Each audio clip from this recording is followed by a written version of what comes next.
오늘 아침 우리에게 주시는 하나님 말씀은 이사야 2장 5절부터 22절의 말씀입니다. 야곱 족속아 오라, 우리가 여호와의 빛에 행하자. 주께서 주의 백성 야곱 족속을 버리셨음은 그들에게 동방 풍속이 가득하며 그들이 블레셋 사람들 같이 점을 치며 이방인과 더불어 손을 잡아 언약하였음이라. 그 땅에는 은금이 가득하고 보화가 무한하며 그 땅에는 마필이 가득하고 병거가 무수하며 그 땅에는 우상도 가득하므로 그들이 자기 손으로 짓고 자기 손가락으로 만든 것을 경배하여 천한 자도 절하며 귀한 자도 굴복하오니 그들을 용서하지 마옵소서. 너희는 바위 틈에 들어가며 진토에 숨어 여호와의 위엄과 그 광대하심의 영광을 피하라.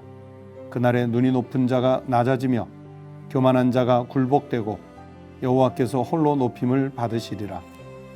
대저 만군의 여호와의 날이 모든 교만한 자와 거만한 자와 자고한 자에게 임하리니 그들이 낮아지리라.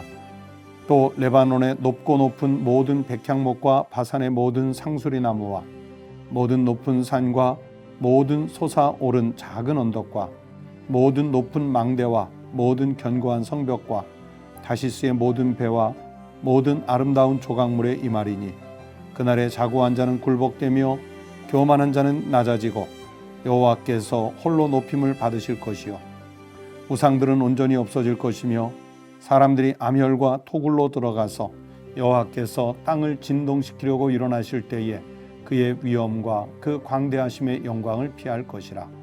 사람이 자기를 위하여 경배하려고 만들었던 은 우상과 금 우상을 그날에 두더지와 박쥐에게 던지고 암혈과 험악한 바위 틈에 들어가서 여호와께서 땅을 진동시키려고 일어나실 때에 그의 위엄과 그 광대하심의 영광을 피하리라. 너희는 인생을 의지하지 말라. 그의 호흡은 코에 있나니 새말 가치가 어디 있느냐.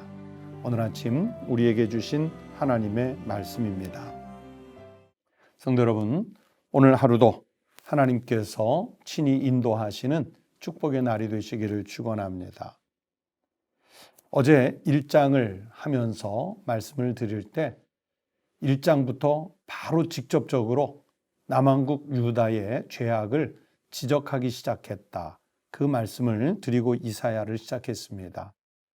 여기 2장 오늘 본문으로 읽은 5절부터 22절 말씀에서는 남한국 유다의 죄악 중에서 우상 숭배와 교만에 대해서 하나님께서 심판하시겠다는 말씀입니다. 그 경고예요. 그러니까 오늘 본문 말씀은 바로 경고장입니다. 먼저 1절부터 4절을 보시면 메시아가 오시면 평화의 나라가 올 것이라는 그런 예언의 말씀이고요. 그리고 이제 본문으로 읽은 5절부터 시작해서 4장 1절까지는 남유다가 하나님께 대해서 지은 신앙적 죄악에 대해서 아주 크게 책망하시고 그리고 심판을 경고하시는 말씀으로 이제 4장 1절까지 이어질 것입니다. 오늘 본문 5절부터 22절 말씀을 조금 나누어 보면 먼저 5절부터 9절 말씀은 남유다 왕국이 이렇게 비참한 상황에 이르게 된 이유를 세 가지로 이사야 선지자가 지목했습니다. 그 첫 번째가 6절 말씀인데요. 이방인과 손을 잡고 언약한 것을 제일 먼저 꼽았습니다. 이방인과 손을 잡는 것을 하나님께서 아주 싫어하시는데 그런데 남한국 유다가 정치적인 것, 경제적인 것, 그리고 더 나아가서는 종교적인 것까지 교류하면서 이방인과 손을 잡고 언약을 맺었다는 내용이에요. 그리고 두 번째는 7절에 보면 하나님보다 경제력과 군사력을 더 믿는 그런 교만한 모습을 이스라엘 남한국 유다 백성들이 보였어요. 그 땅에는 은금이 가득하고 보화가 무한하다. 그 땅에는 마필이 가득하고 병거가 무수하다. 경제력과 군사력을 얘기하는 거겠죠.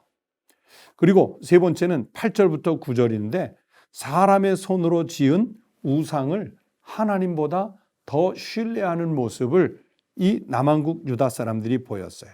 그래서 그 땅에는 우상도 가득하고 자기 손으로 짓고 자기 손가락으로 만든 것을 경배하고 있다.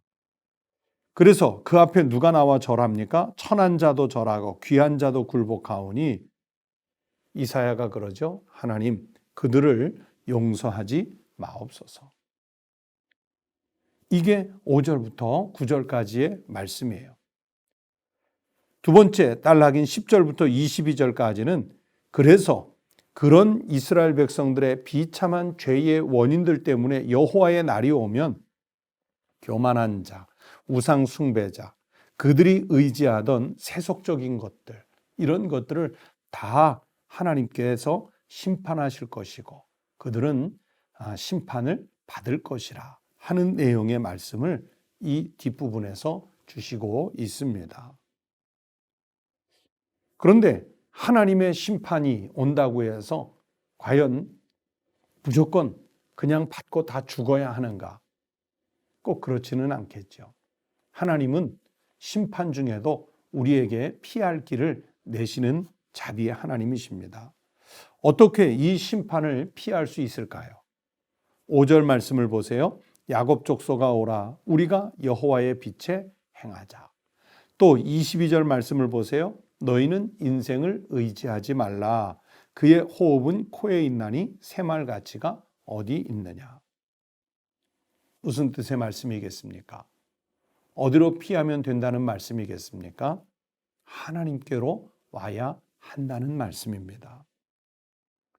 그러기 위해서 두 가지 처방을 말씀드리겠습니다. 첫 번째는 우리를 여호와의 빛에 노출시킬 수 있어야 합니다.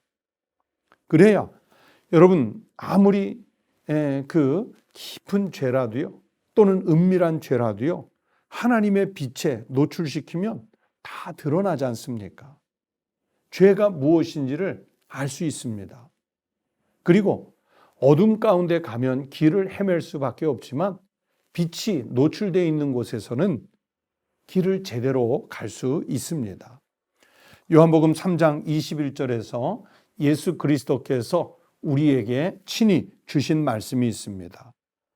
예수님께서 우리를 주님께로 초대하는 말씀이에요. 진리를 따르는 자는 빛으로 오나니 이는 그 행위가 하나님 안에서 행한 것임을 나타내려 함이라 하시니라. 진리를 따르는 자는 빛으로 온대요. 그 사람의 행위가 하나님 안에서 행한 것이라는 것을 나타내려면 하나님, 우리 주님이라는 빛 가운데로 우리가 나와야 한다는 말씀입니다. 성도 여러분, 세상은 곳곳에 어두운 것을 만들어 놓고 그것이 좋다, 안전하다, 재미있다, 행복하다 그러면서 우리를 미혹해요. 하지만 그런 미혹에 속아서 어두운 곳으로 가지 마시기 바랍니다. 하나님 앞으로, 즉 우리를 초대하시는 주님이라는 빛으로 나와서 주님의 빛 앞에 자신을 노출시키시기를 바랍니다. 또 두 번째는요, 어떻게 이 심판을 피할 수 있을까요?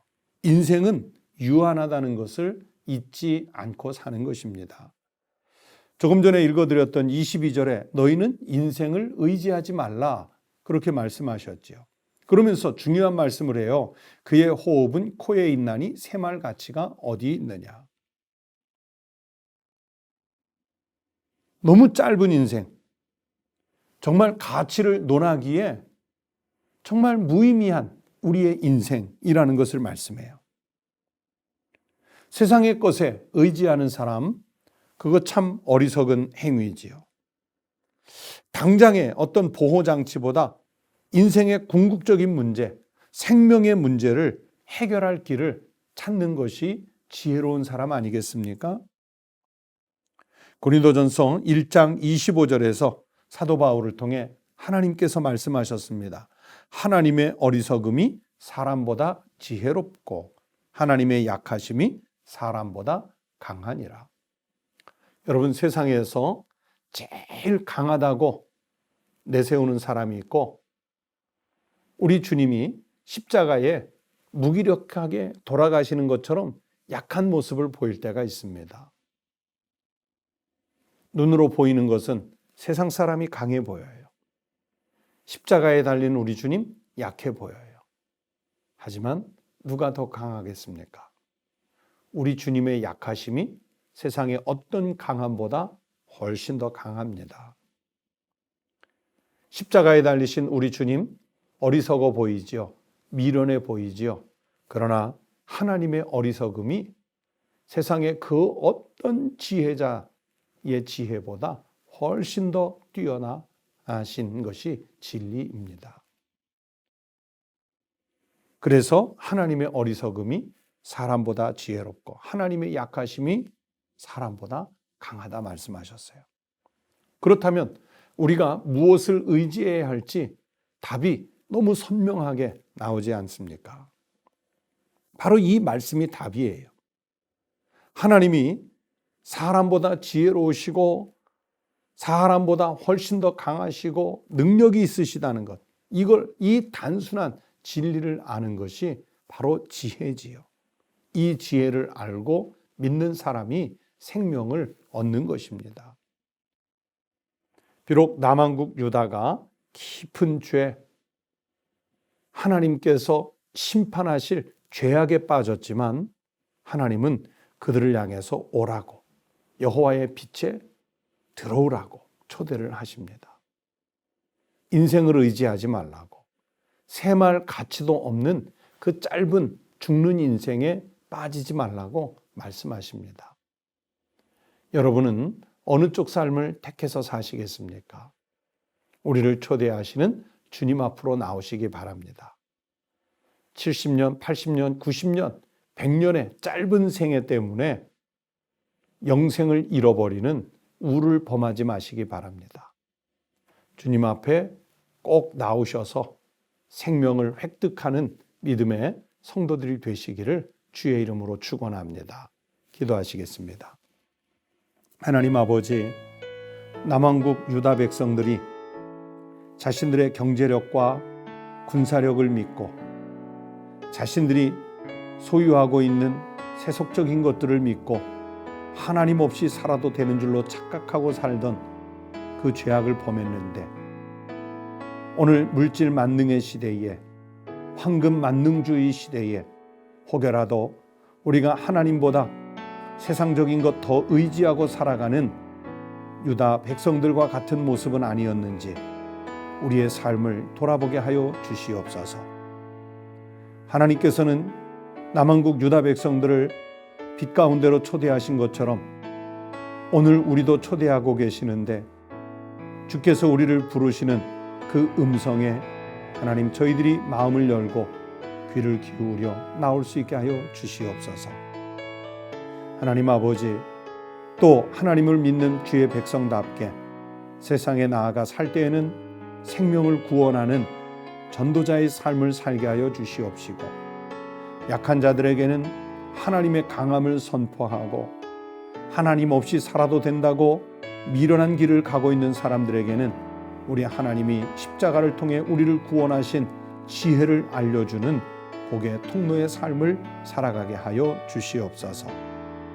세상에 만연한 죄악에 우리의 마음을 빼앗기지 말고 장차 하나님 나라에서 누릴 영원한 생명의 나라 사모하며 주님 앞에 나오게 하여 주시옵소서. 오늘 하루도 위험한 세상 속에서 하나님께서 우리를 지키시고 보호하셔서 하나님의 통치로 행복하고 감사가 넘치는 한날이 되게 하여 주옵소서. 우리 주님 예수 그리스도의 이름으로 기도드리옵나이다. 아멘. 오늘 아침 다 함께 기도하시겠습니다. 첫 번째는 우리나라가 하나님을 잘 믿는 나라가 되고 하나님을 잘 믿는 국민들이 될 수 있도록 기도해 주시기 바랍니다. 또 두 번째는 북한의 자유와 평화를 위해서, 그리고 우리 민족이 평화적인 통일을 하나님 은혜 가운데 맞이할 수 있도록 기도해 주시기를 바랍니다.